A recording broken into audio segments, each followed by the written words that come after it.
Dans ce deuxième exercice sur PCN, je vous ai proposé de travailler sur la question « La masse se conserve-t-elle lors de la dissolution du sucre ?»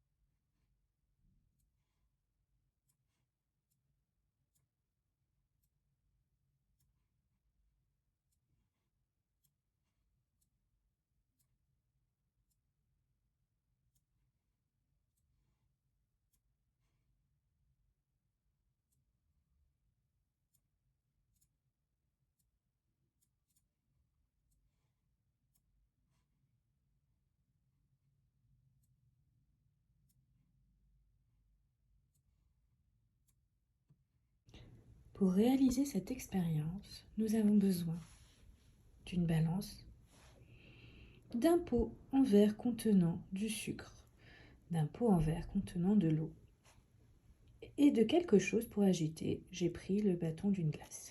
Pour réaliser cette expérience, on dispose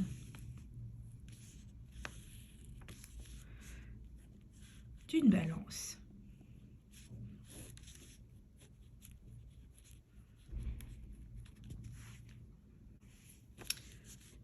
de deux pots. Alors si nous étions en labo, on utiliserait bien sûr des béchères.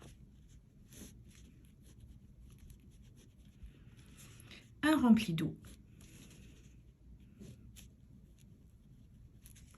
et l'autre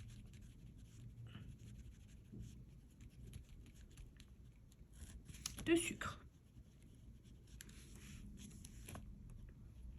Ceci est notre situation initiale. Notre situation finale.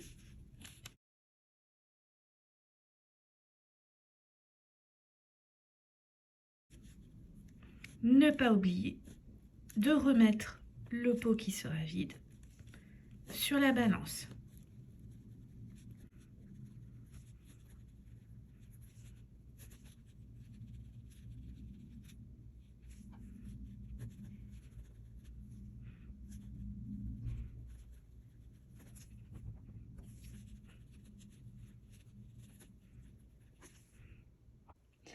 J'ai allumé ma balance, j'appuie sur le bouton 0 pour qu'elle soit bien à 0 quand je pose mes pots.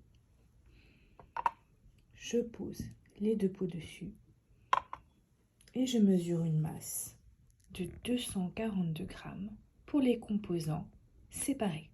Je vais maintenant mélanger le sucre avec l'eau.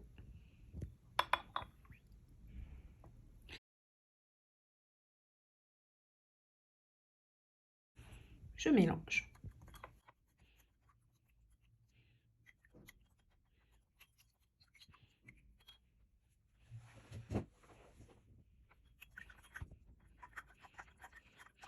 Je mélange jusqu'à disparition des cristaux. Et je regarde la mesure de la masse. Sur mon compte-rendu, je réécris mes observations. La masse initiale, quand le mélange n'était pas fait, était de 242 grammes. La masse finale, c'est-à-dire après mélange, était de 242 grammes.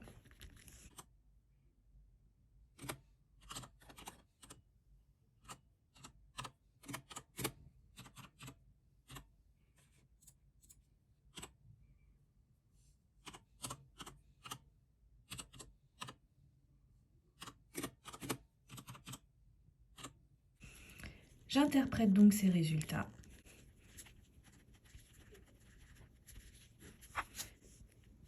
La masse initiale et la masse finale sont identiques.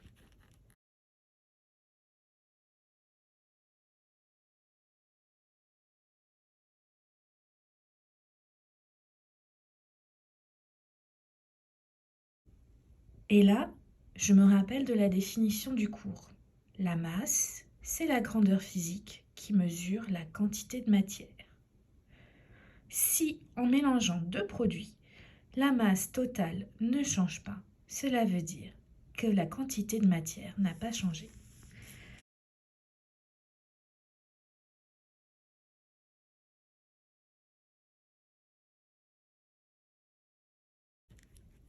Lors de la dissolution.